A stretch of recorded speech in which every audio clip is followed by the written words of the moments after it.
vaata nüüd. Kolmas ülesanne. Vaata, kas sul on need asjad olemas, kas paberil, kui ei ole, kirjutad rahulikult juurde. Õppimine. Algul pakkusid ise, kontrollisid ja nüüd on minu poolest samas.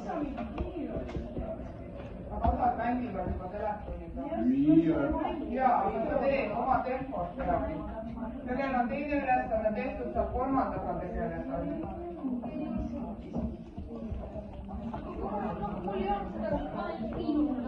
Kui seda ei ole, kirjutan oma sealt praegu. See on su konspekteerid hetkel. Kui sul ei olnud, sul ei ole hartust, siis sa kirjutad oma sealt.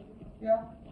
Nüüd on konspekteerimise. Aga kui sul on kõik need olemas, on hästi, on ju? Ühel või teisel viisil. Aga pärast ma vaatan.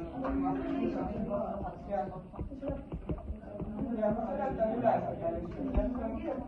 See ongi sinu tähelepanu ka praegu, eks ole. Vaatad, kas sul on nii nagu minul on umbes. See ei pea täpselt olema.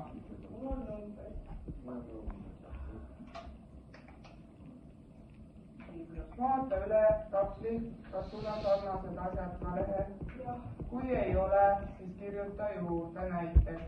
See jääb sulle spikriks sinu õpimapi vahele. Kui ma korjan õpimapi ära, siis ma eriti vaatan ja hindan seda osa. Kui sul ei ole seal mitte midagi tehtud, on üks. Kui on valesti, on kõik hästi ikkagi positiivne. Aga kui sul on see õige asi olemas, siis ei ole võimalik kahte saada. See on koondhindena mõte, õpimapi üks osa.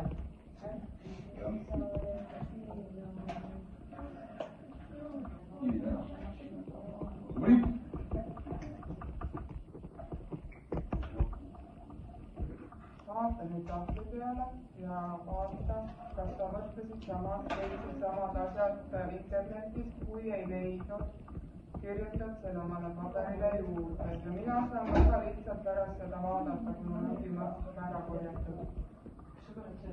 Ei korjatud, ma pean enne hoiatama ka. Aga ma teen seda pärast vaheaega, kui mul on tõesti väga palju asju. Ma tahtsin ära korjata, aga ma ei jäta endale vaheajaks tööd ikkagi. Ma pean ka puhkama, sest mul on praegu ka tervis ka üle.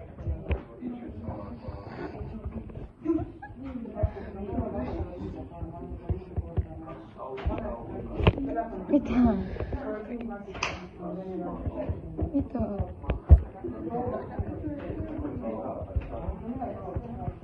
Ei saa ju. Ära too paugu raua. No ja.